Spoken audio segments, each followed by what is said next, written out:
सिर्फ बिरयानी खाने के लिए और फ्री की बियर पीने के लिए। मैं ऐसा कुछ गलत नहीं कर सकती, मेरी अपनी मान मर्यादा है।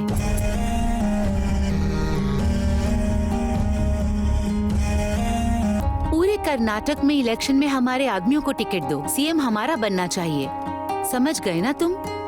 हर एक एरिया में जाकर 100-100 करोड़ बांटो, जितना कर सकते हो पैसा खर्च करो, फिर देखना हमारी पार्टी ही जीतेगी। मैडम, कुर्सी संभालना इतना आसान काम नहीं है। अभी पूरा कर्नाटक हमारे विरोधी पार्टी के हाथों में है। जानती हूँ, वो मैंने ही किया है, क्योंकि उन्हें सुख चाहिए था ना।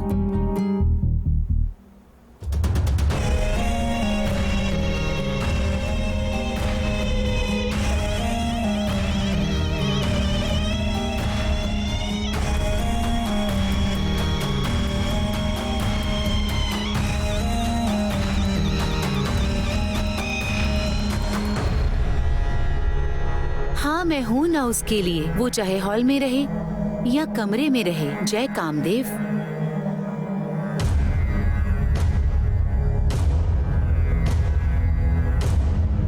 Sex is the biggest religion in this world. इसमें ना कोई गॉड है, ना कोई कास्ट है और ना कोई भेदभाव है।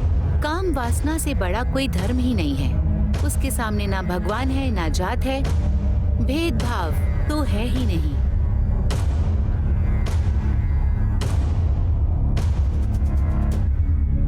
काम तो एक सुंदर कविता है। अनुभव नहीं करने वालों के लिए ये काल है, जिसने किया उसके लिए निराला। काम सभी देवों के देव हैं। वो आत्मा की तृप्ति का आहार है, एक अलग तरीके का मजा है। काम वासना जीव और सृष्टि का कण है, समागम का एक स्रोत है जो जीवों को मिलाने वाला कामदेव की संतान है।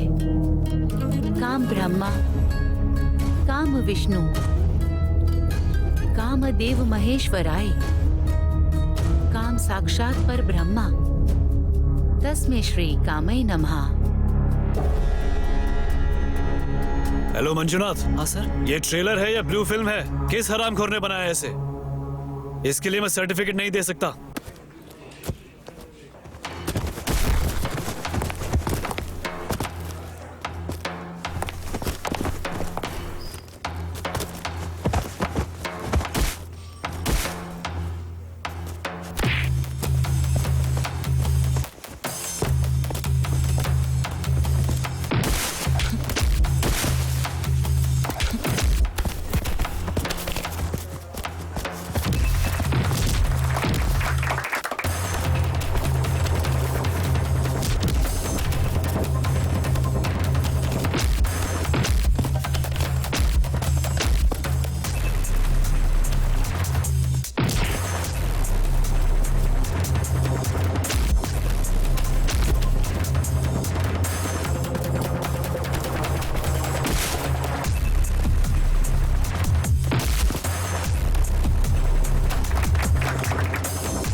और बता भाई, कैसा है? ठीक हो यार, तू बता कैसा है? बस तू भाई। और सब बताओ, हाल चाल समाचार सुनाओ। कैसे आना हुआ इधर? काफी दिनों के बाद दिख रहे हो। एक सिनेमा बना रहा हूँ यार, तेरी हेल्प चाहिए, इसलिए तुझसे मिलने के लिए आया था। तुम हमारे दोस्त हो भाई, तुम्हारी हेल्प नहीं करेंगे तो किसकी करेंगे? करेंगे भाई, तुम्हें जो हेल्प चाहिए वो मिलेगी। उठाकर फेंक उसे। क्या कर रहा है? हेलो सर, आपको शांताराम भैया बुला रहे हैं। शाबाश ओशो, तुम इसी सब्जेक्ट के ऊपर एक सिनेमा बनाओ, मैं ही उसे प्रोड्यूस करूंगा। यंग जनरेशन को सेक्स एजुकेशन चाहिए ही चाहिए। बिना ग्रामर की भाषा और बिना ग्लैमर के सिनेमा आज के समय में ये दोनों बेकार हैं। वैसे नाम क्या बताया था तुमने? ओशो। ओशो? जी ओशो। हाँ, अच्छा नाम है। ये लो एडवांस, काम स्टार्ट कर दो। Thank you sir. और एग्जाम्पल के लिए टाइटैनिक को ही ले लो। पूरी टाइटैनिक में अगर वो एक ही सीन इतना जबरदस्त है, इसका मतलब भले ही उस हीरोइन का कैरेक्टर खराब ही क्यों ना हो, उसको देखने का अलग ही मजा है। बिना गर्लफ्रेंड के रंगीला को और बिना रेप किए मर्डर, इसे कोई इमेजिन कर सकता है? वाह वाह वाह वाह वाह। लेकिन वो हीरोइन कौन है भाई? उर्वी नाम है सर, दोस्त है, अच्छी एक्टर है। वो कौन सा डायलॉग था?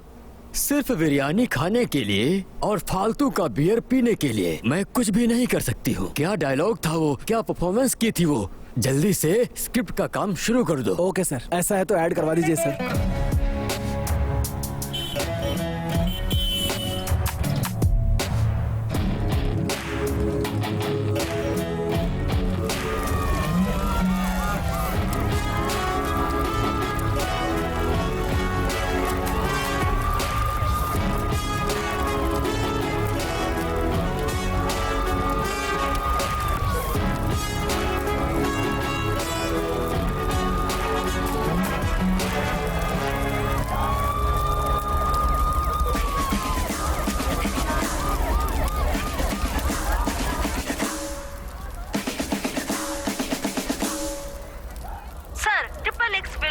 शिवलिंग का पोस्टर है, इसका क्या मतलब है sir? Sir please.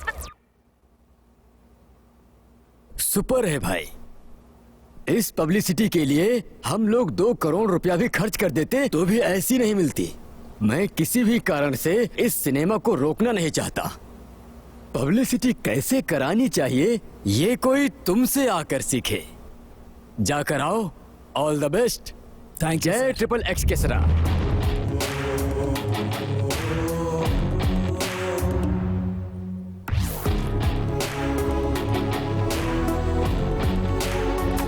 Sir triple x film में शिवलिंग का पोस्टर है, इसका क्या मतलब है सर?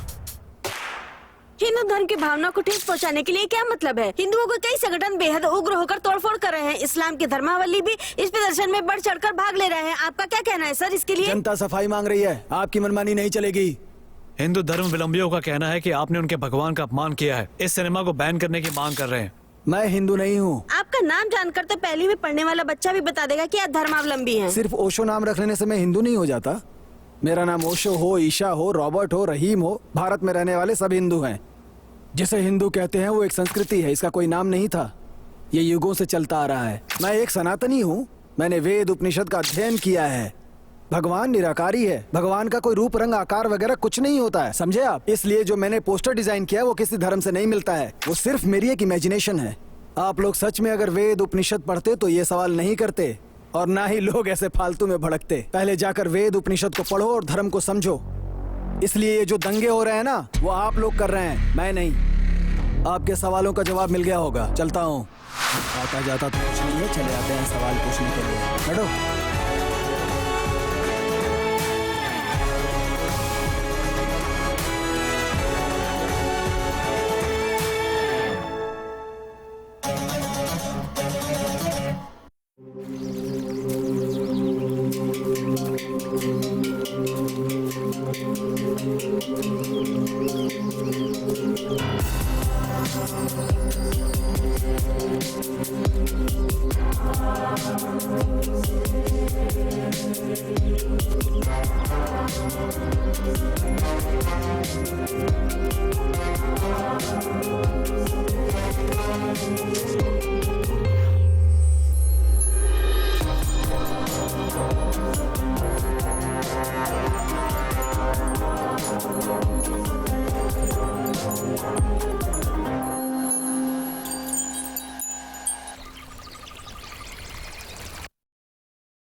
घंटे हो गए हैं। बस आ रही हूँ 10 मिनट में। इसलिए कहा था मैं तुम्हें पिकअप कर लेता हूँ। ओके बाबा, आ रही हूँ। ठीक है, जल्दी आओ।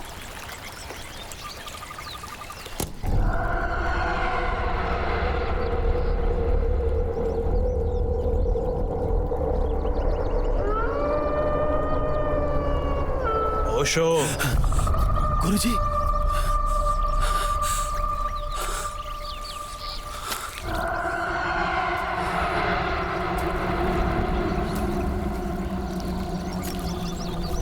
सुनो भाई, अपने आप को डायरेक्टर कहकर ट्रिपल एक्स नाम का सिनेमा बना रहे हो, ठीक है।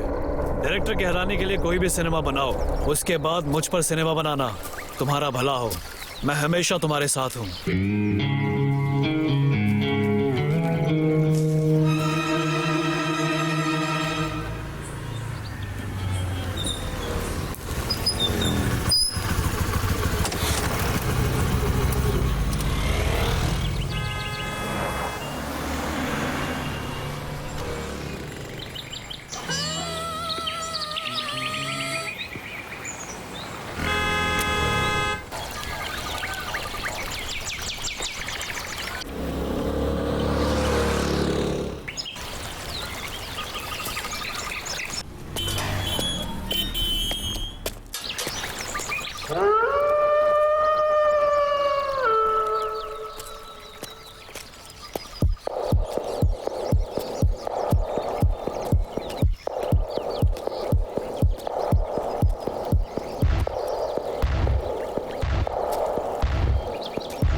और कोई जगह नहीं मिली तुम्हें स्क्रिप्ट के लिए जो यहाँ जंगल में आकर बैठ गए? ये बताओ यहाँ खाने का क्या करेंगे? गेट पर जो गार्ड था ना, उसे पैसे देकर आया हूँ मैं। तुम्हें क्या चाहिए, वेज या नॉन वेज? एनीथिंग।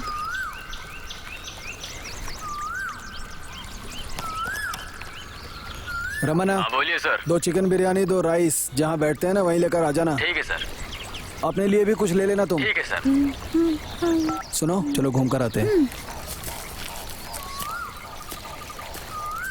अभी तुम्हें आए 5 मिनट नहीं हुआ और तुम्हें भूख लगने लगी। तुमने इतनी जल्दी बुलाया, मैं कुछ खाकर ही नहीं आई। हाँ ठीक है, खाना आते ही टूट पड़ना उस पे। अरे कोई भैंस थोड़ी हूँ मैं। आदमी है तो क्या, भैंस है तो क्या, भूख लगने के बाद सब खाने पर टूट पड़ते हैं। अरे भाई दारू सही तो से। अपनी चल रही है। क्या कर रहा है? सही से भरना उसमें। अरे चल बांट। बढ़िया चिकन अरे बढ़िया खा। पत्ते डालना, परेशान क्यों हो रहा तू? हाँ चल बांट। इनपुट हाँ, डाल रहा हूँ। अंदर बाहर करते थोड़ा करते समझ मैं परेशान क्यों हो रहा क्या है? है? चल पीना। कह रहा था कि मेरा हाँ मैं भी बिजनेस पी रहा हूँ। रुपए लगा था। पता नहीं क्या सीरियस है। ढंग से कभी खेलता ही नहीं है, जब देखो लड़ने को तैयार रहता है।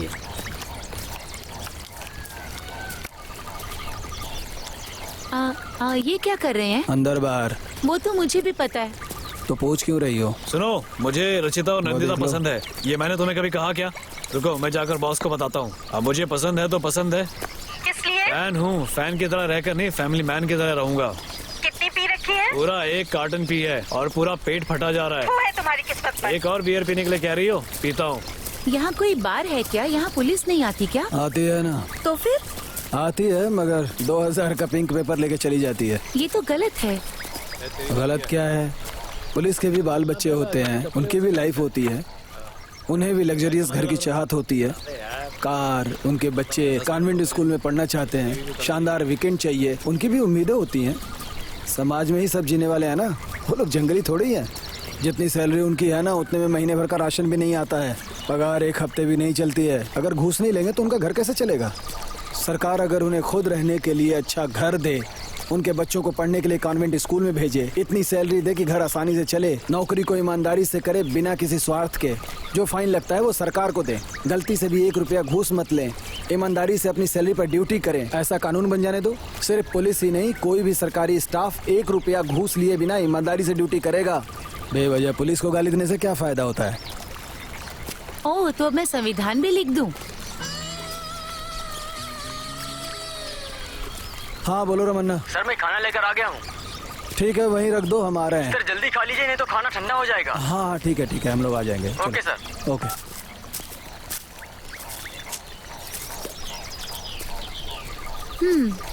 तुम ना कमाल के फिलोसफर हो। ऐसा कुछ नहीं है, जैसी सिचुएशन होती है वैसी बातें करता हूँ।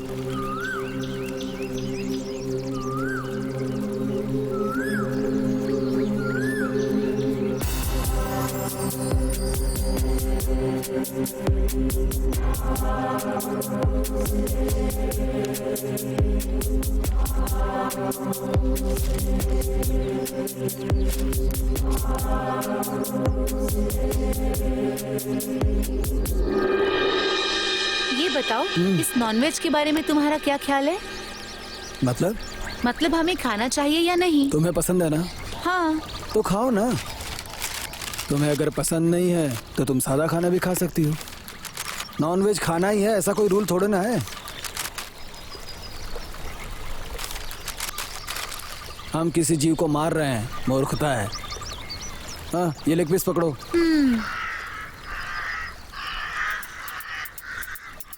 जीव हिंसा महापाप है। हम किसी जीव को हानि नहीं पहुंचाएं। वो क्यों नहीं देखता कि हम जो चावल दाल सब्जी फल फ्रूट खाते हैं उनमें भी तो जीवन होता है, तब तो हमें कुछ नहीं खाना चाहिए। बकरियां मुर्गियां मांसाहारी हैं, तो सब्जियों में भी तो जीवन होता है। बड़ी हत्या हत्या है और छोटी हत्या हत्या नहीं है। हम जो सांस लेते हैं ना, उसमें भी कई कीटाणु अंदर चले जाते हैं, और हम जो सांस खींचते हैं ना, उसी से हम लोग जिंदा रहते हैं। अगर हम सोचेंगे कि सांस नहीं लें, फिर तो हम जिंदा भी नहीं बचेंगे। इस दुनिया में जितने जीव जंतु होते हैं ना, उनका जीवन बहुत छोटा होता है। बिना सांस के कोई जिंदा नहीं रह सकता। एक बात बताता हूँ, सुनो। प्रकृति ने शेर और चिताओं को सामने के दांत तीखे दिए हैं ताकि वो लोग मांस खा सकें। वहीं बकरियां और मुर्गों के दांत एकदम छोटे, ताकि वो सिर्फ घास फूस ही खा सकें। लेकिन मनुष्य के दांत तीखे भी होते हैं और चपटे भी होते हैं। इसका अर्थ ये हुआ कि मनुष्य मांस भी खा सकता है और शाकाहारी भी रह सकता है। भगवान ने ऐसी ही सृष्टि बनाई है, तो इस पर डिस्कशन किस बात का है? भगवान कोई अनपढ़ नहीं है। साइंस भी कहता है जो विटामिन और प्रोटीन वेजिटेबल में नहीं मिलती, वो मांस में मिलती है। इंसान को हर तरह के विटामिन की जरूरत है। तुम्हें अच्छा लगता है तुम खाओ, और अच्छा नहीं लगता है तो मत खाओ। लेकिन जीव हिंसा महापाप है। इस तरह की फिलॉसफी मत झाड़ो मेरे सामने। ऐसा लगता है भगवान ने जो सृष्टि बनाई है वो सही बनाई है। नॉनवेज हमेशा सुखी भवा।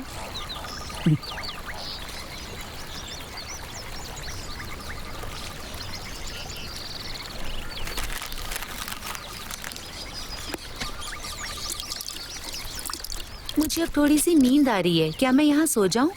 हाँ तो वहीं लेट जाओ ना।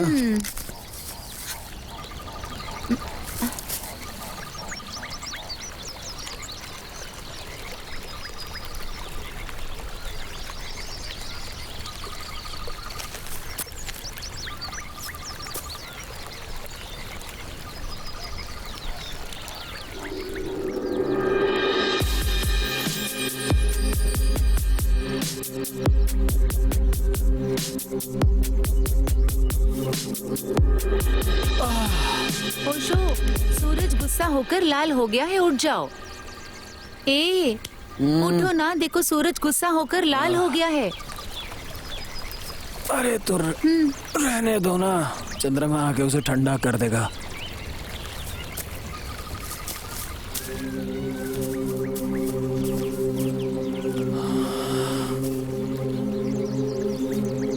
कुछ ज्यादा ही खा लिया है, बॉडी भी सुस्त हो गई है। ओशो, तुम फिलोसफिकल कंटेंट पर बातें करते हो, इसी पे मूवी क्यों बनाना चाहते हो? फिलोसफिकल नहीं तो कॉन्वेंट स्कूल के बच्चों पर फिल्म बनाओ। कर्नाटक के लोग बहुत समझदार हैं, इसीलिए मणि रत्नम ने अपनी पहली फिल्म कन्नड़ में बनाई थी। हाँ वो तो सही है। कर्नाटक के लोगों को सिनेमा बनाने के लिए बोल दो ना, तो वो हॉलीवुड को भी पीछे छोड़ देंगे।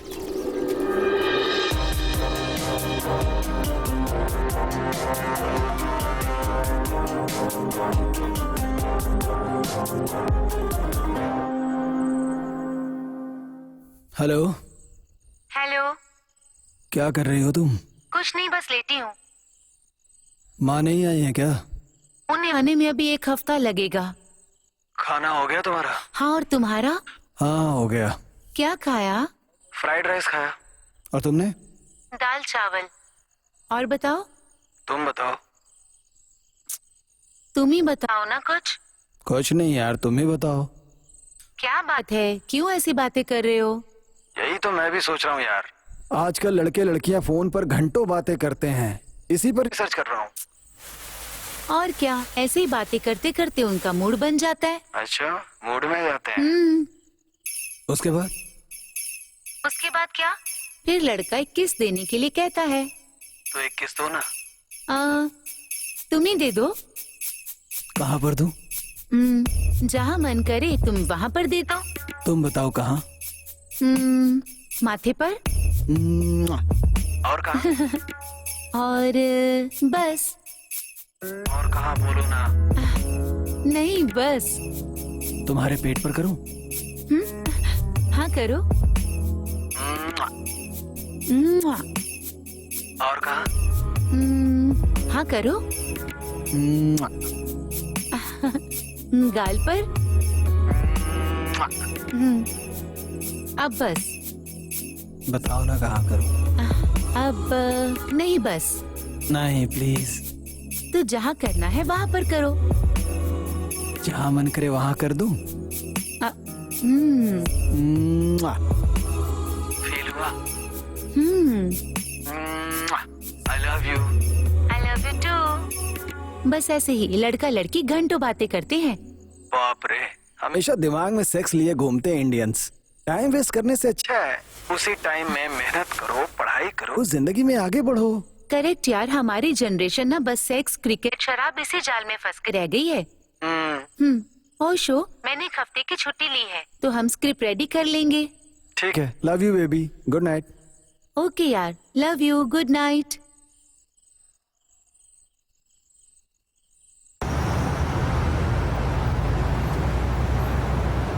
देखोगे? देखोगे? हाँ, देखोगे? हाँ, देखोगे? अगली बार देखोगे? गाड़ी रुको जरा। करोगे ऐसी हरकत? हाँ, बताओ, बताओ। हाँ, देखोगे? अरे सर छोड़िए इसे, भला बच्चे को कोई ऐसे मारता है? चलो तुम स्कूल जाओ। क्या हुआ सर, ऐसे क्यों मार रहे और नहीं तो क्या करूं सर, ये रात में सनी लियोन का वीडियो देखता था। सर, सनी लियोनी के बारे में उसे कैसे पता चला? आपने ही सनी लियोनी को देखा होगा और रख दिया होगा। वो गेम खेलने गया और उसने देख लिया होगा। हाँ सर, लेकिन उसे नहीं देखना चाहिए था ना। बच्चे गलती करें तो उसे मारना नहीं चाहिए, उन्हें समझाना चाहिए क्या सही है क्या गलत है। मारने से वो ठीक हो जाएगा क्या? उसने इसे देखा, इसका मुझे कोई दुख नहीं है सर। ये सब हमारे जमाने में क्यों नहीं था, इस बात का दुख है मुझे। उन्हें इस बात की चिंता नहीं थी कि उनके बेटे ने ब्लू फिल्म देखी, चिंता ये थी कि उनके जमाने में ये क्यों नहीं था। हाँ ओशो, ये डिस्कशन खत्म होने के बाद ना कल से डांस क्लास ज्वाइन कर लो। किस लिए? अब किसी को हीरो बनने के लिए 6 फुट 5 इंच की उसकी हाइट हो या फिर उसका सीना चौड़ा हो, ऐसा होना तो जरूरी नहीं है। आप गोल मटोल नारियल की शक्ल वाले भी हीरो बन सकते हैं। और उन सबसे बढ़िया अपने आप को देखो तुम हो ना। हीरो बनने के लिए अच्छी बॉडी और दाढ़ी की जरूरत नहीं है, लक होना चाहिए। अक्षय कुमार ने कहा है ना कि मुझसे भी ज्यादा एक्टिंग करने वाले, एक्शन करने वाले स्टूडियो के सामने हजारों खड़े रहते हैं, पर बताओ क्या उन सबको चांस मिल पाता है? वो अपनी पूरी जिंदगी बिता देते हैं। उनकी जितनी योग्यता भी मुझ में नहीं है, पर मैं एक स्टार बनकर उभर रहा हूँ, तो ये चमत्कार नहीं है तो और क्या है? अब जाओ और कल से डांस सीखो। स्वीटहार्ट, जिसको सिनेमा कहते हैं वो एक बहुत बड़ी इंडस्ट्री बन चुकी है। करोड़ों का इन्वेस्टमेंट होता है, लाखों का प्रॉफिट होता है। Online app, satellite, Hindi dubbing, इन सब से पैसे आते हैं। इसीलिए कन्नड़ में साल में 150 फिल्में बनती हैं और उसमें जो अच्छा सिनेमा होता है ना वो गिन के 5 हैं। वो भी अगर आपकी किस्मत अच्छी हुई तो, वो भी स्टारडम के नाम पर। अच्छी स्क्रिप्ट तो मिलती ही नहीं है आजकल, ऐसे ही नए नए लड़के हीरो बन के आते हैं। कन्नड़ इंडस्ट्री का बहुत बुरा हाल है। तुम्हारे पास जो कंटेंट है ना, अगर किसी अच्छे हीरो को लेकर मूवी बनाओगे तो क्या प्रॉब्लम है?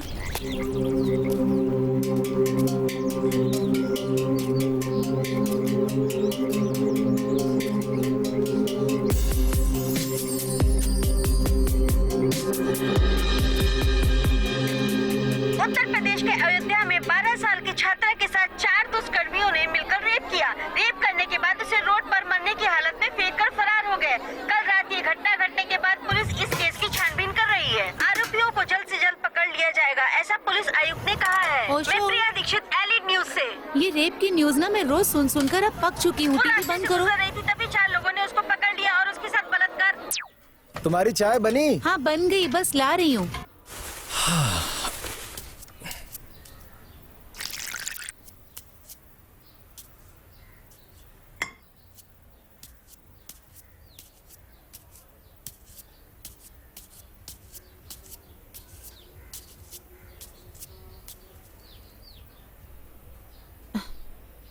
ओशो, इन रेपिस्ट के बारे में तुम्हारा क्या कहना है? कहना क्या है, जिसने किया उसका मजा, दूसरे के लिए सजा। यही तो होता है ना हमारे इंडिया में। इस तरह रेप करने वाले हरामखोरों को ना बीच चौराहे पर फांसी देनी चाहिए और टीवी में लाइव भी दिखाना चाहिए। 10 लोगों के साथ ऐसा कर दो, किसी हरामखोर की हिम्मत नहीं होगी दोबारा इस तरह रेप करने की। नॉनसेंस। कानून का मजाक बना रखा है। संविधान से डर लगने लगे, ऐसा कानून होना चाहिए। एक्चुअली इन धर्म ग्रंथों में लिखा है, अगर कोई पाप करता है तो उसे नर्क मिलता है और इतने बुरे कर्मों का बहुत बुरा फल मिलता है। डर ही सबका इलाज है। अब मुझे ही ले लो। इन ग्रंथों को पढ़कर उन्हें डीपली समझा और तब जाकर मुझे समझ में आया कि ये सिगरेट, दारू, काम वासना से दूर रहना चाहिए। जिसने ये किताबें पढ़ ली ना, उसे भारत के संविधान से डर भले ही न लगे, लेकिन ये रेप, चोरी, भ्रष्टाचार, इनसे दूर रहेगा वो। हाँ सही कह रहे हो, मुझे भी यही लगता है। ओशो, इस डिस्कशन से मैं बोर हो गई। चलो ना लॉन्ग ड्राइव पे चलें। हाँ चलो ना। कहाँ जाना है? इंडिया में एक बहुत ही प्यारी जगह है, चलो दिखाती हूँ। चले?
मधु का रसीला पहाड़।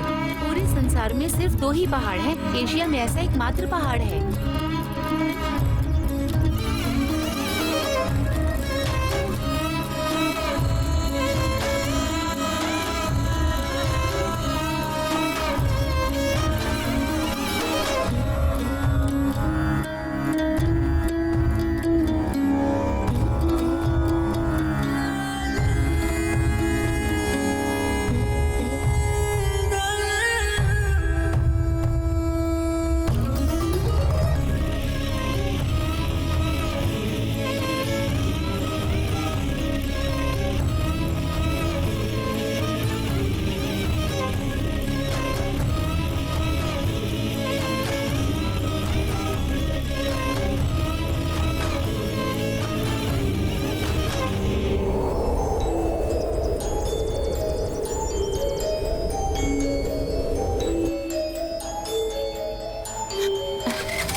कली, हमारे टूरिज्म वाले ऐसी चीजों का प्रचार क्यों नहीं करते हैं यार?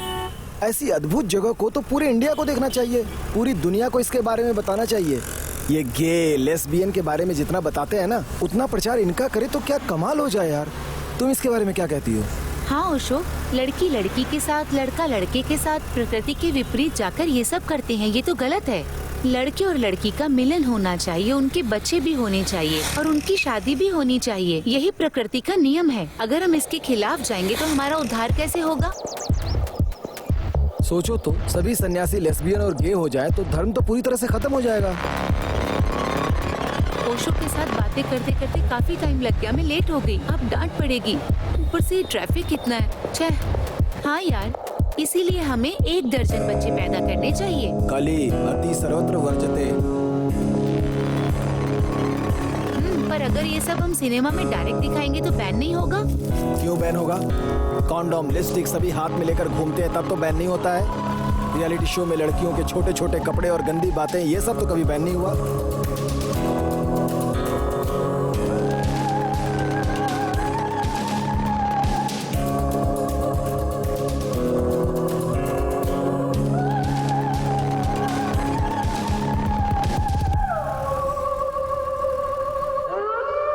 इंटरवल में ऐसा सीन रखें तो कैसा रहेगा? अच्छा ट्विस्ट रहेगा। ये भूत, प्रेत, आत्मा, शैतान जिन्हें कहते हैं, कितने लोग इन बातों पर दिल से विश्वास करते हैं? इन सब से इंसान का दिमाग खराब होता है।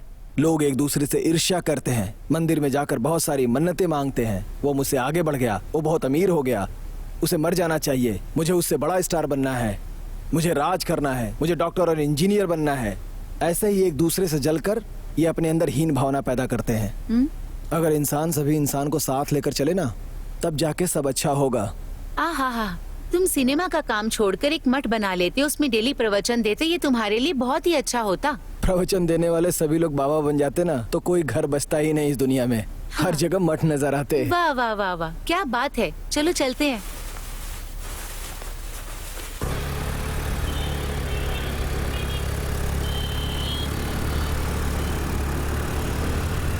ओशो जरा रुको ना, नारियल क्या पानी भैया, पीने आप तो मेरी बात पे क्यों नाराज हो रहे हो? समझो ना मेरी बात को। पहले ब्याज दो फिर बात करना। भैया 2 नारियल पानी देना। हाँ भैया देता हूँ। मैंने अभी अभी घर का सारा सामान गिरवी रख दिया है। क्या कहा तुमने? मैं कोशिश कर रहा हूँ 1 हफ्ते में दे दूंगा। कहा? 1 हफ्ते और तक? कहाँ से लाऊं पैसे? थोड़ा टाइम दीजिए ना। अब दोगे, सही से बताओ। नहीं भाई, अब तो आप ज्यादा टॉर्चर कर रहे हो। लेने के समय ये नारियल लीजिए मैडम। हाँ, क्या 1 बात मिनट। कर रहा है? मैं कोशिश करूंगा आपको 15 दिन में दे दूं। अरे 15 दिन के बाद? हेलो हेलो, ए मामा, पैसे देना।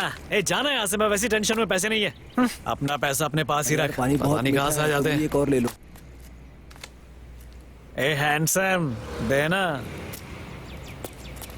हेलो कृष्णा, कहाँ हो रे? हाँ, क्या हुआ जीजा जी? ये लीजिए। मैं तो यही हूँ। अरे यार, तुम्हारे पैसे के लिए वो मेरी जान खा रहा है यार। अरे मैं दे दूंगा, जरा इधर मेरे घूमो। पास है नहीं। भगवान तुम दोनों का भला करे। परेशान मत हो, मैं दे ठीक है, फोन रखो, तुम्हें बोलने से कोई फायदा नहीं है। 1 मिनट रुको। लोग कहते हैं कि तुम्हारे आशीर्वाद देने से भला होता है। क्यों कहते हैं पता है? नहीं पता।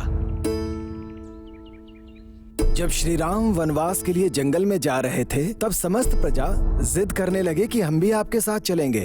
तब श्री राम जी ने कहा कि पिताश्री की आज्ञा का पालन मुझे ही करना है, तुम सबको वनवास जाने की जरूरत नहीं है। तब प्रजा ने कहा, भगवान जब आपको ही सुख संतोष नहीं रहेगा तो हमें भी ये नहीं चाहिए।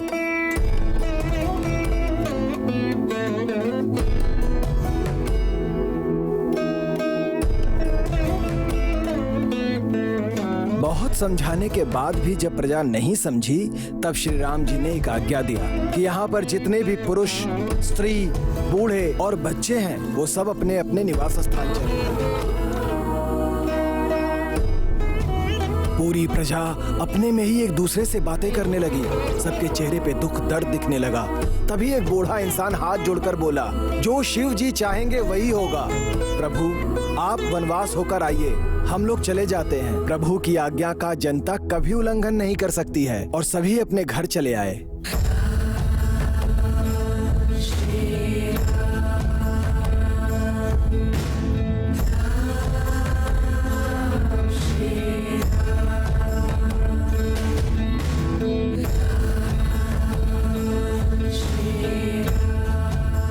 फिर रामचंद्र वनवास काटने और लंका दहन के बाद जब अपने राज्य की तरफ आ रहे थे तब आते समय उन्हें रास्ते में कई कंकाल दिखाई दिया, जिसे देखकर श्री राम जी को आश्चर्य हुआ। तभी छोटी छोटी झोपड़ियों से कई छक्के राम जी की तरफ श्री राम कहते हुए आकर भगवान के चरणों में गिर गए। उन छक्कों से जब श्री राम जी ने पूछा, ये सब कंकाल किसके हैं? तो छक्के लोगों ने कहा, प्रभु जब आप वनवास के लिए जा रहे थे तब आपने एक आज्ञा दी थी कि यहाँ जो भी पुरुष, स्त्री, बूढ़े, बच्चे हैं वो सभी अपने घर लौट जाएं। तब उनमें से हमारी जाति वाले भी कुछ लोग थे। तब आपकी आज्ञा हम पर लागू नहीं हुई। आपके जाने के बाद हमारे पूर्वज आपके वापस लौटने के इंतजार में यहीं पर वास कर लिए। उनमें से कई बूढ़े होकर अपने प्राण त्याग दिए ताकि उनकी आंखें भले ही आपके दर्शन न कर पाएं, मगर उनके कंकाल तो आपके दर्शन कर लें। इसलिए उन्हें मिट्टी में दफन किए बिना ऐसे ही छोड़ रखा है। ये अस्थियां उनकी ही हैं। ये सुनकर श्री राम भावुक हो गए।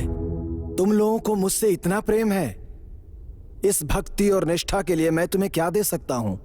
तब उन्होंने कहा, इस युग से लेकर अगले युग तक तुम्हारे मुंह से जिसको भी आशीर्वाद मिलेगा, वो आशीर्वाद उसके लिए स्वतः श्री राम का आशीर्वाद होगा।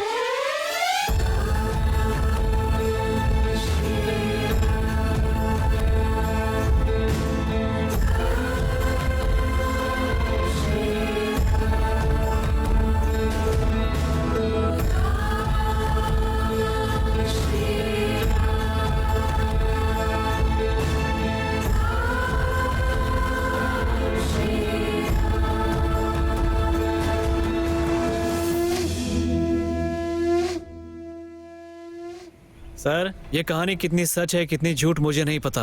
मेरे आशीर्वाद को स्वतः श्री राम के आशीर्वाद बोलकर आपने मुझे इतना सम्मान दिया है, इतना ही मेरे लिए काफी है सर। इस दुनिया में जब तक प्रलय ना आ जाए तब तक हम किन्नर बनकर ही जीना चाहेंगे सर।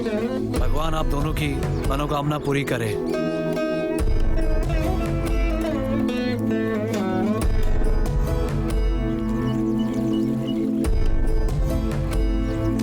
तुमने देखा था कल उस किन्नर के चेहरे पर कितनी खुशी थी ना? कली, हर जीव को उसके कद के अनुसार अगर उसे इज्जत मिले ना, तो वो इस जमीन पर स्वर्ग की तरह जिएगा। जरा सोचो, अगर ऐसा हो जाए तो कितना अच्छा होगा। हर औरत को इज्जत मिले तो कितना गर्व महसूस करेगी। एक औरत सुबह उठकर झाड़ू पोछा से शुरुआत करती है, फिर बाल बच्चे संभालते हुए पति के लिए टिफिन तैयार करती है, बच्चों को स्कूल भेजती है, फिर वापस आकर कपड़े धोती है, फिर खाना बनाती है, फिर बच्चों को वापस स्कूल लाती है, शाम के समय खाना, चाय, बल्कि हर काम करती है। और रात को जब सोने का वक्त होता है तो उसका पति उसके साथ, बाप रे, ग्रेट है वो। हम जैसे मर्दों को 1 महीने उनका काम करने को दे दो फिर देखो समझ में आ जाएगा औरत होना कितना मुश्किल है। वाह ओशो, तुम जितना औरतों के बारे में सोचते हो, अगर हर मर्द उतना सोचे ना तो ये सारा संसार सुखमय हो जाए। ओशो, मूवी के डायलॉग्स पूरे हो चुके हैं, तो आप बस कल जाकर प्रोड्यूसर से मिलो और उसे कह दो कि स्क्रिप्ट पूरी हो गई है, फिर मेकिंग स्टार्ट करते हैं। हाँ, कल बोलता हूँ।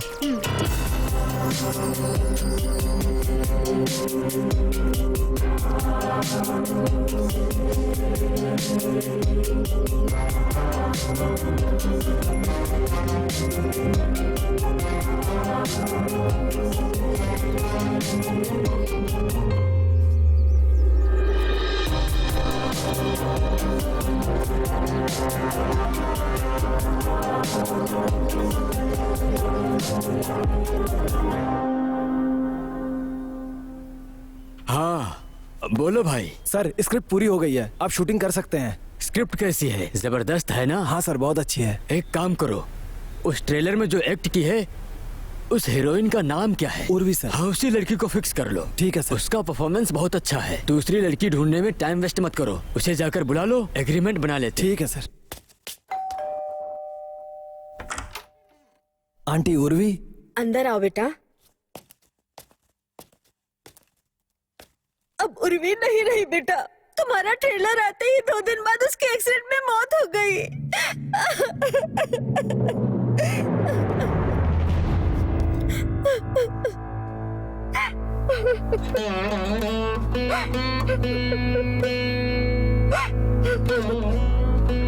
ओशो, तुम टेंशन मत लो, देखना तुम एक दिन बहुत बड़े डायरेक्टर बनोगे। अगर तुम हार गए तो भगवान हार जाएगा, तो भगवान हार जाएगा, तो भगवान हार जाएगा। तो फिर मैं इतने दिनों से किसके साथ डिस्कशन कर रहा था? उर्वी की आत्मा के साथ। ओशो, अब इस परेशानी के बारे में क्या कहना है तुम्हारा?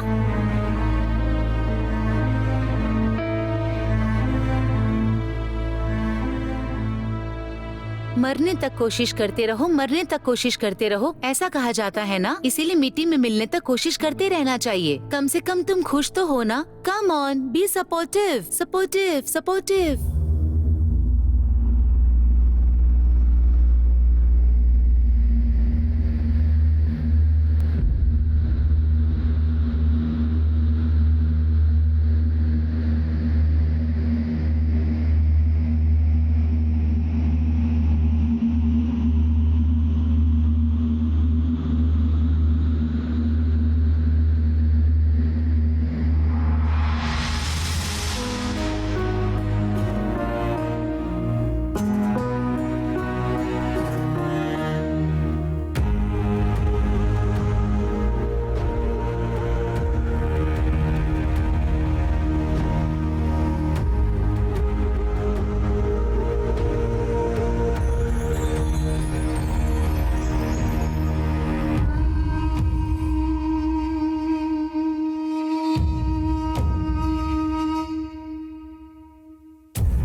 बात यह है कि पढ़ने वाला नाम शंकरनाथ है।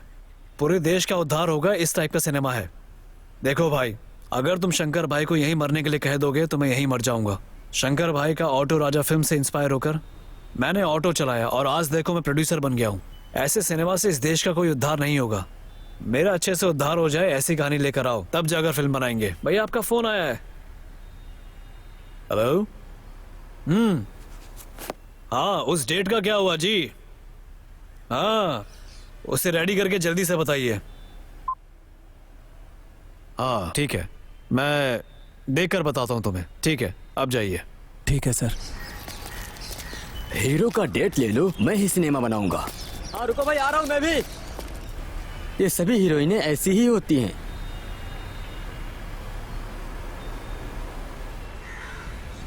स्क्रिप्ट बगल में रखो, पहले अपना सर पकड़ो।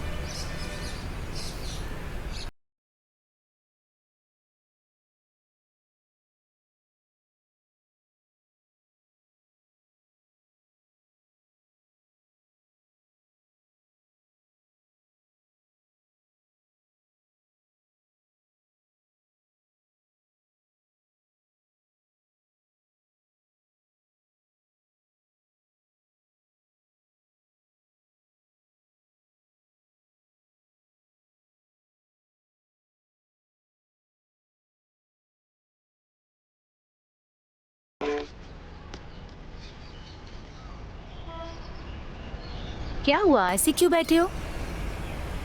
फिर वही पुरानी कहानी। कंटेंट बढ़िया रखो, फाइटिंग सीन रखो, सेक्स को कोई महत्व नहीं देगा, बाबा लोग नाराज हो जाएंगे, रोमांटिक फिल्म बनाओ। सारे प्रोड्यूसर तो यही सब कह रहे हैं। उन्हें सूट बूट पहनकर आने वाला डायरेक्टर चाहिए, भले ही वो सूट बूट पहनकर झाड़ू लगाता हो। थू। ओशो, दुखी मत हो तुम। देखना, एक दिन तुम एक बहुत ही बड़े डायरेक्टर बनोगे। अगर तुम हार गए तो भगवान हार जाएगा। तो ज्यादा मत सोचो, कोशिश करते रहो।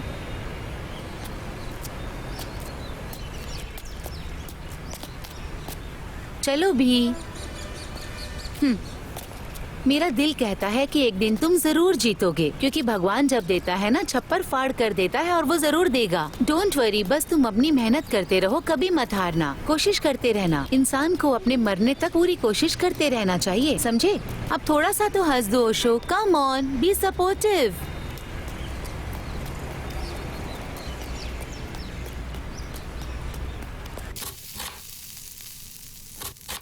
और कितने दिन, उस पर कितने दिन भरोसा कर कर रहोगी? पता नहीं वो कब डायरेक्टर बनेगा। तुम शादी कब करोगी? तुम्हारी उम्र की लड़कियों की शादी होकर 2-2 बच्चे हो गए हैं और उन्होंने अपना परिवार बसा लिया। पापा के गुजर जाने के बाद 10 एकड़ कॉफी की जो खेती है उसको संभालने के बजाय तुम सॉफ्ट इंजीनियर बनने के सपना देख रही थी ना? सुन रही हो कि नहीं तुम? हाँ माँ, मैं सुन रही हूँ। तो फिर तुम्हारी सांसें क्यों थम गई हैं? सुनो माँ, आपकी जनरेशन में कोई प्रॉब्लम है क्या? पहले आपको अपने बच्चों की चिंता होती है, पर जब वो बच्चा कुछ अच्छा करता है आप रास्ते में आ जाते हैं। ओशो एक दिन एक बड़ा डायरेक्टर जरूर बनेगा। बनेगा। अगर बड़ा डायरेक्टर नहीं भी बन सका तो क्या हो गया? अपनी जिंदगी को चलाने के लिए तो वो मेहनत कर रहा है। वो मेरे साथ रहे, मेरे लिए इतना काफी है। मैं इसी में खुश हूँ। माँ, क्या मैं आपसे एक बात कहूँ? अगर हम खुश होकर एक झोपड़ी में रहे ना तो वो हमारे लिए ताजमहल है, और अगर ताजमहल होने के बाद भी हम खुश नहीं तो क्या फायदा? आप चिंता न करो, मैं उसके साथ बहुत खुश हूँ माँ। आजकल के बच्चे ऐसे ही होते हैं, कुछ भी कहो तो सुनते ही नहीं है। क्या हो गया, मुंह क्यों लटका है? हाँ, फिर से वही टॉपिक यार। मेरी माँ बस यही कहती रहती है कि शादी कर लो, कब तक उसका वेट करोगी? ठीक ही तो बोल रही है वो, कब तक मेरी राह देखोगी तुम? ओशो, क्या तुम्हें पता है कि आजकल के लड़के लड़कियों की ना यही प्रॉब्लम है। एक लड़का किसी लड़की को देखकर उससे प्यार करता है, और अगर आगे चलकर उस लड़की का एक्सीडेंट में पैर टूट जाता है तो क्या रिश्ता खत्म हो जाएगा? तुम ही बताओ। कुछ तो एसिड डालकर लड़की का चेहरा तक जला देते हैं। पर तुम्हें पता है मैं क्या सोचती हूँ? जो एंड तक साथ निभाए ना, वही सच्चा प्यार होता है। और ये मेरा मानना है। लड़की किसी को पसंद करे, चाहे वो बिजनेसमैन हो या भिखारी हो या वो कोई काम ना करता हो, लड़की एक बार अपने मन में उसका साथ देने का सोच लेती है, और यही उसका सच्चा प्यार होता है। ओशो, अगर तुम डायरेक्टर नहीं बन पाए तो भी कोई बात नहीं, पर मेरे पति बनोगे। मैं जानती हूँ एक दिन सब कुछ अच्छा होगा। तो प्लीज दोबारा मुझसे इस तरह की बात ना करना। Super dialogue. सभी लड़कियां अगर तुम्हारी तरह सोचने लग जाएं तो पूरे जगत का कल्याण हो जाए। लड़कियां लड़के को गले लगाकर कहें कि तुम ऐसे हो, तुम वैसे हो, तुम बड़े मुकाम तक पहुंचोगे, तुम्हारे साथ हूं मैं, हर वक्त वो उसे हिम्मत दे, फिर तो लड़के जो चाहे वो हासिल कर लें। एक औरत की शक्ति ऐसी ही होती है। एक औरत अगर ठान ले तो पूरी दुनिया बदल सकती है। उसे कृष्ण और यीशु की जरूरत नहीं होती है। अगर औरत अपने पति को यह समझाए ना कि अगर माँ बाप की सेवा नहीं करोगे तो मेरे बिस्तर पर मैं तुम्हें रात को सोने नहीं दूंगी, तो पति अपने माँ बाप का ख्याल रखना शुरू कर देगा। औरत अगर चाहे तो पूरी दुनिया का रुख बदल सकती है। वैसे अगर तुम भी चाहो तो पूरी दुनिया का रुख बदल सकती हो। भगवान ने तुम्हें स्पेशल बनाकर इस धरती पर भेजा है मेरे लिए। जब भी तुम्हें देखता हूँ तो बस एक कविता याद आने लगती है। क्या है जिस वो? वक्त भगवान खुश हुए थे उसी क्षण उन्होंने एक आकृति बनाई। उन्होंने पहले उसकी आंखें बनाई, फिर अपने अंदर का सौंदर्य उसमें डाल दिया, और ये सब डालकर उन्होंने जिसको बनाया वही तुम हो। सूर्य की किरणें तुम्हारी सांसों की लहरें हैं। चांद के टुकड़े की तरह तुम्हारा चेहरा है। माणिक्य की तरह जगमगाती तुम्हारी ये दोनों आंखें, जिसको देखते ही हर कोई उसमें सम्मोहित हो जाए। ऐसी है तुम्हारी अदा, मानो पूरे बदन में चंदन समाया हो। इसे देखकर मोर को भी ईर्ष्या होने लगे। हर समय बहते जलधारा की तरह तुम भी पवित्र हो। भगवान एक खूबसूरत बला तराशना चाहते थे। भगवान का तराशा हुआ वही बला हो तुम। बेटी बनी, सखी बनी, माँ बनी, समय बनी और सहायता भी बनी, शीतल भी बनी। पूरी प्रकृति तुम्हारे अंदर समाई है। भव्यता तो ऐसी है जैसे कोई देवी ही जमीन पर उतर आई है।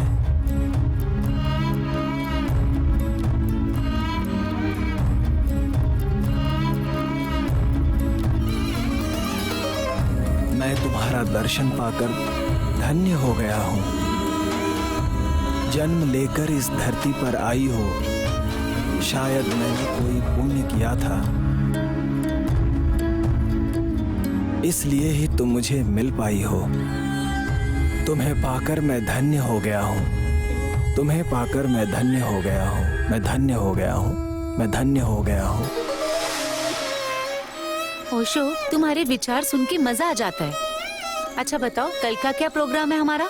कल एक फाइट के लिए हाँ कर दिया है। थोड़ा खर्चा पानी मिल जाएगा ना? ठीक है, तुम उसे पूरा करो और कल फिर किसी प्रोड्यूसर को ढूंढते हैं। Okay boss.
दुनिया में सबसे ज्यादा जिसकी सेल होती है वो है वेपन्स, ड्रग्स, इसके अलावा सेक्स।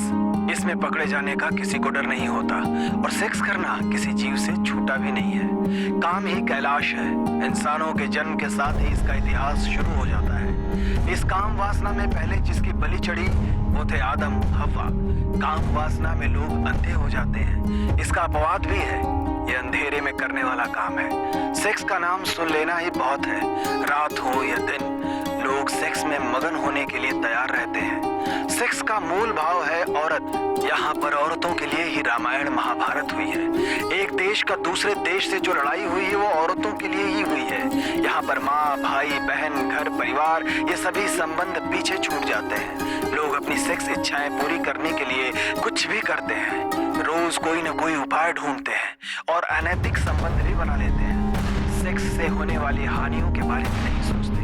जड़ी बूटी, एजेरा, वाइग्रा, स्प्रे, ड्राई फ्रूट खाकर घंटों भर, दिन रात या दोपहर, हर वक्त लोग काम वासना में डूबे रहते हैं। कदम कदम पर लोग लेस्बियन होकर लड़कियों से भोग कर रही हैं। वैसे ही एक आदमी भी बड़ी नीचता पर उतर आया। अपने स्वार्थ के लिए अपनी बीवियों को दूसरों के साथ और दूसरों की बीवियों को अपने के साथ अदला बदली करके सुख प्राप्त करता है। जंतुओं के साथ भी संबंध बनाना शुरू कर दिया है। काम सुख पाने के लिए घर, जमीन, जायदाद सब बेच देता है और अपना सब कुछ गंवाकर रोड पर आ जाता है।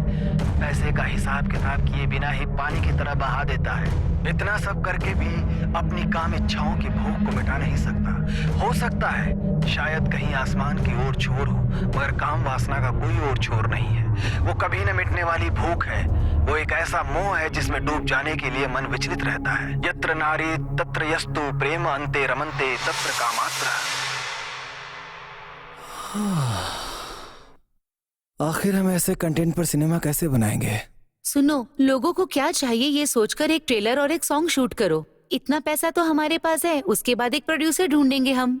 ऐसा है तो हम कल से ही रिहर्सल करना शुरू करते हैं। इस दुनिया में दूसरों का हक मारकर जीने वाले और बिना इच्छा के बच्चे पैदा करने वाले बहुत लोग मिल जाएंगे जो अपना मन मारकर अपनी मर्यादा में जीते हैं। वो पहली रात में ही भोग के भंगी बन जाते हैं। वैसे ही जो अपने मन रूपी मंदिर से काम वासना के गुलाम बन जाते हैं, वो अंधेरे से सुबह के उजाले में आने की बजाय उसी अंधकार के समाज में जीते हैं और वहीं उनकी मौत हो जाती है। क्या मैं इसी जीवन के लिए पैदा हुआ हूँ? भोग के लिए, रोग के लिए, धर्म के लिए, या मरने और जीने के लिए? Got it. अरे यार, ऐसे वर्कआउट नहीं होगा यार। ऐसे वर्कआउट नहीं होगा। चलो कमर्शियल लाइन बोलो तो जरा। सिर्फ बिरयानी खाने के लिए और फ्री की बियर पीने के लिए मैं कुछ भी बुरा काम नहीं करूंगी, क्योंकि मेरी इज्जत और मान मर्यादा है। मैं जो करूंगी वो अच्छा करूंगी। देखा तुमने, इसे कहते हैं एक्टिंग करना। सच में एक्टिंग ही कर रही हो, कुछ मैच नहीं हो रहा है तुम्हारे डायलॉग से। पहले ट्रेलर शूट कर लो, उसके बाद हीरोइन के बारे में सोचेंगे। ओके। फोन बज रहा है, जरा देखो तो।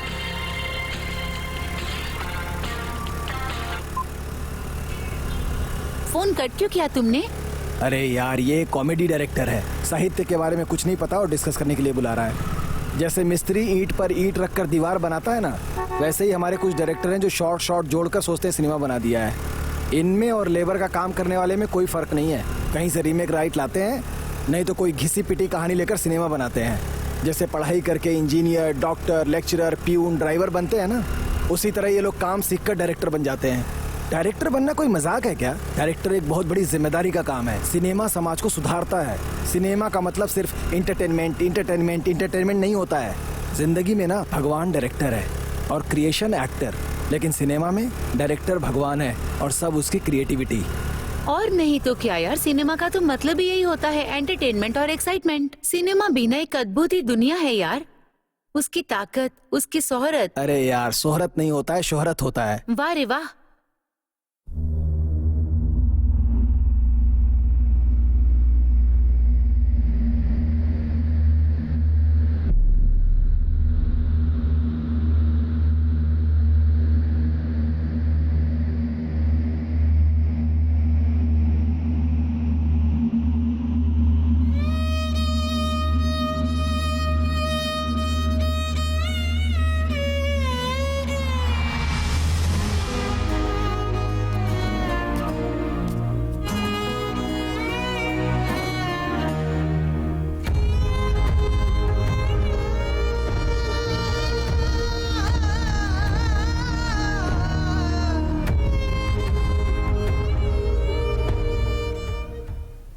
यही कहानी है सर।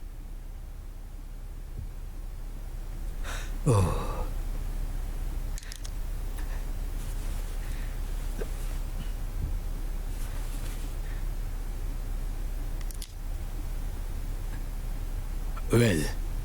स्क्रिप्ट तुमने बहुत ही अच्छी बनाई है।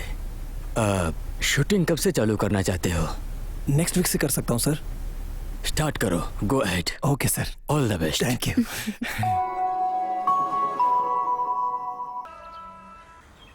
हेलो ओशो, एक काम करो, हमारे कानूनी सलाहकार आए हुए हैं। जो कहना चाहते हो एक्सप्लेन कर दो, उसके बाद ही कोई प्लान बनाएंगे।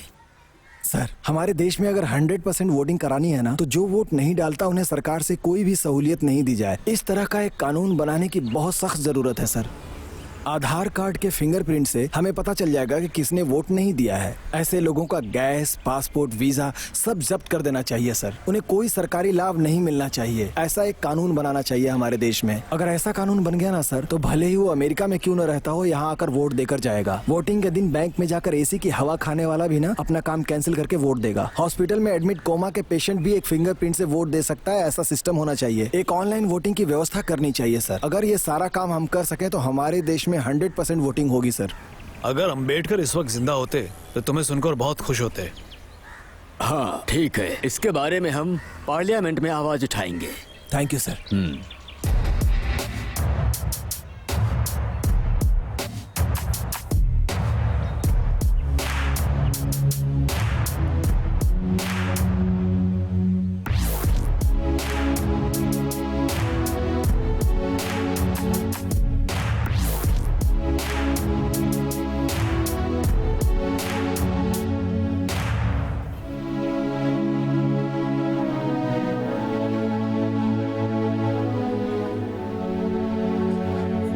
उपचुनाव में 67% जो वोटिंग होते थे, वो इस साल कानून में सुधार होने के कारण लोग सुबह 5 बजे से ही जमा हुए हैं। जिसने पिछली बार वोट नहीं किया था, उन परिवारों को सब्सिडी में जो गैस, राशन, जो भी सरकारी सुविधाएं मिल रही थी, वो मिलनी बंद हो गई थी।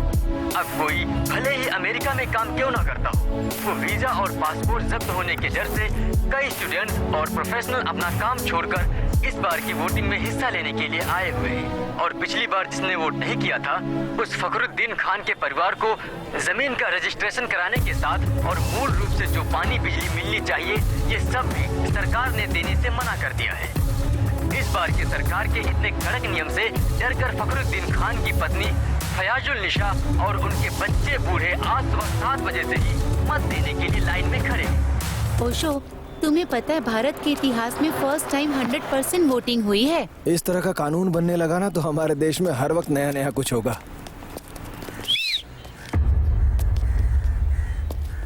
इस लड़की को हमारे साथ होना चाहिए ना। ए हीरो, इधर आ।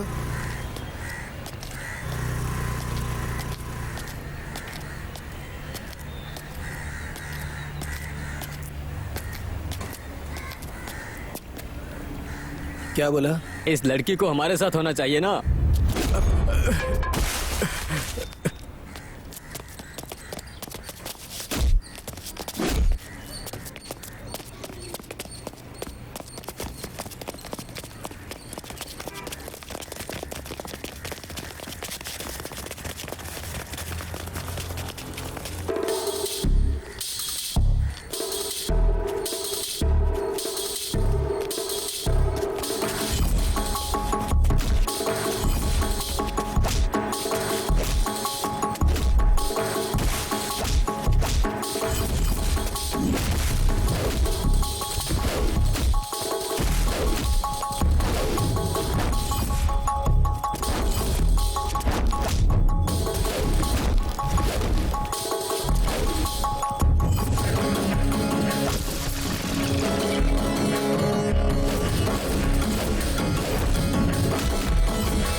ये क्या पढ़ रहा है रे तू?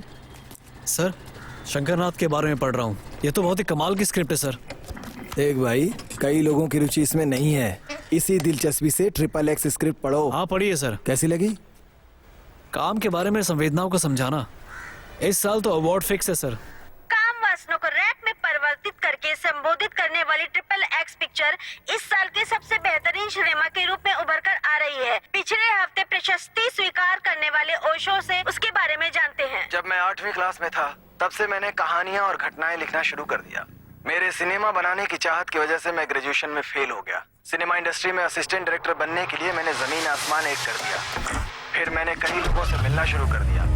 जितेश, प्रभाकर उपेंद्र, सुनील कुमार देसाई, नेहरू वेदु से लेकर अपरंजित सीरियल के सुकुमार तक, नागेश कुमार, शिल्पा श्रीनिवास, शेष भाई, प्रमोद चक्रवर्ती। इनकी कृपा से आखिर में मुझे एक असिस्टेंट डायरेक्टर का काम मिला। जिसने चांस दिया वो AR बाबू सर है। एक ही सिनेमा ने मुझे स्क्रिप्ट से लेकर स्क्रीन तक सब कुछ सिखाया। फिर भी मुझे डायरेक्टर बनने में 21 साल लग गए।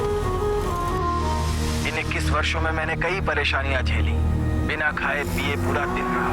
अब्बास से लेकर सज्जन साहब तक मैं पैदल ही चलता था। जेब में पैसे नहीं होते थे, पेट में खाना नहीं होता था और सपने थे ऑस्कर अवार्ड के। इंसान को आगे बढ़ने के लिए पैसे चाहिए, नहीं तो समय होना चाहिए। लेकिन मेरे पास पैसे नहीं थे, इसलिए टाइम स्पेंड किया। ये 21 साल स्पेंड करने का पुरस्कार ये फिल्म फेयर अवार्ड है। ये अवार्ड लेकर सीधा अपने गुरु AR बाबू के घर जाने की मेरी इच्छा थी, लेकिन अचानक एक बीमारी से उनकी मौत हो गई। इस दुनिया में मेरे माता पिता के बाद सबसे ज्यादा मैं उनसे ही प्रेम करता हूँ। मैंने अपनी जिंदगी में उन्हें कुछ नहीं दिया है। मैं मरने से पहले अपनी आंखों से एक बार उन्हें देखना चाहता था। मेरी इच्छा धड़ी की धड़ी रह गई। वो कब मर गए मुझे पता ही नहीं चला और मेरी इच्छा अधूरी रह गई। उनकी मौत की खबर के बाद मैं 4 दिन तक बहुत दुखी रहा। अभी भी मुझे उनकी याद आती है। मैं सिनेमा इंडस्ट्री में जाना चाहता था, मगर मेरे घर में किसी को ये पसंद नहीं था। इसलिए माता पिता भाई बहन को देखे हुए कई साल बीत चुके हैं। मेरे पिता कहा करते थे, तुम जिंदगी में क्या कर पाओगे। इसीलिए अब मैं ये फिल्म फेयर अवार्ड लेकर सबसे पहले उनके पास जाऊंगा, ये दिखाने और ये बताने कि मैं ये कर सकता हूँ।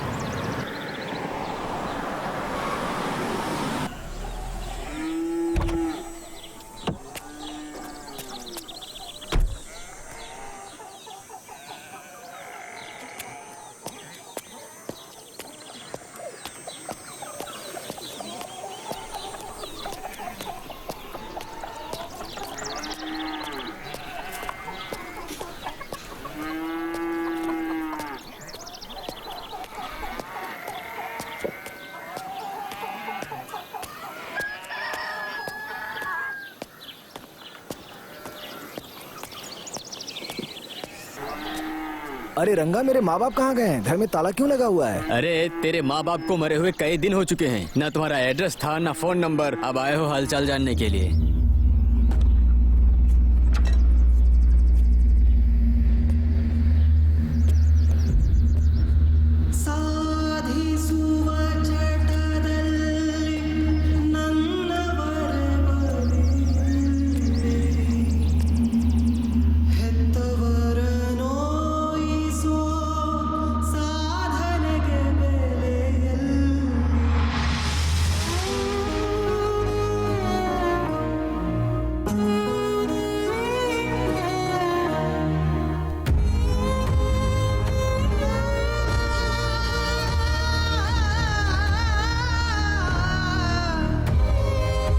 कितनी भी साधना क्यों न कर ले, फैमिली के साथ ही रहना साधना। अपनों को छोड़कर कुछ पा लेने का कोई मतलब नहीं होता। इंसान की जिंदगी 60-65 साल ही होती है। साधना करने के लिए, पैसा कमाने के लिए, नाम कमाने के लिए घर परिवार, माँ बाप, भाई बहन, इन्हें कभी नहीं छोड़ना चाहिए।